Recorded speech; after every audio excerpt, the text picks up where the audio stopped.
که چیرې تاسو یو کوچنی بزنس لرئ یا یو کوچنی بزنس غواړئ پیل کړئ نو د خپل بزنس لپاره حتما یوه مالي برنامه جوړه کړئ.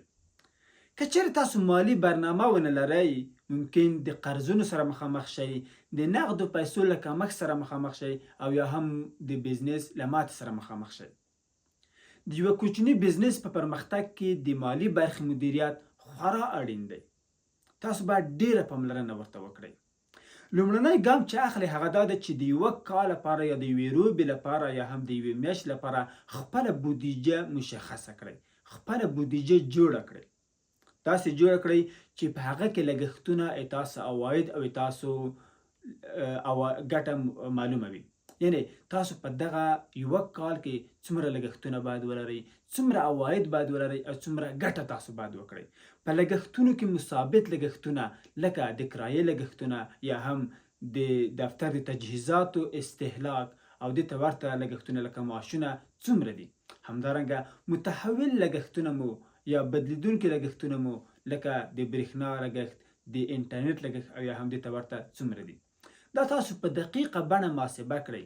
همدارنګه هغه عواید چې تاسو ادارې ته راځي په کومه میاشت کې ډېر راځي، په کومه میاشت کې لږ راځي او اضطراري بودیجه که چیرې تاسو عوایدو ته ونه رسېږئ یا مو هم په بزنس کې ناسم حالت رامنځته شي، په هیواد کې مو ناسم حالت راشي، تاسو په هغه وخت کې باید کوم عمل ترسره کړئ. یعنې د هغې لپاره هم تاسو باید بودیجه وټاکئ.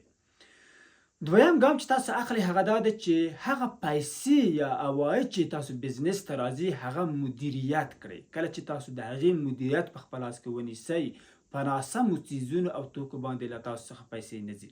یعنې پیسې مو په داسې ځایونو کې مصرفېږي چې هغه تاسو د بزنس د پرمختګ لامل کېږي، نه په ناسمو موخو کې. او همدارنګه هغه قرضونه چې تاسو په بزنس کې دي هغه هم باید تاسو مدیریت کړئ چې په سمه توګه یې له خپلو پیرودونکو څخه ترلاسه کړئ تر څو د نغدو پیسو له کمښت سره مخامخ نشئ. دریم ګام چې تاسو باید واخلئ هغه دا ده چې خپل لګښتونه تاسو باید کنټرول کړئ. هغه قراردادیان چې تاسو لرئ، هغه جنسونه یا هغه خدمتونه چې ورڅخه اخلئ، کوښښ وکړئ چې د هغوی څخه په ټیټو نرخونو هغه جنسونه یا خدمتونه ترلاسه کړئ.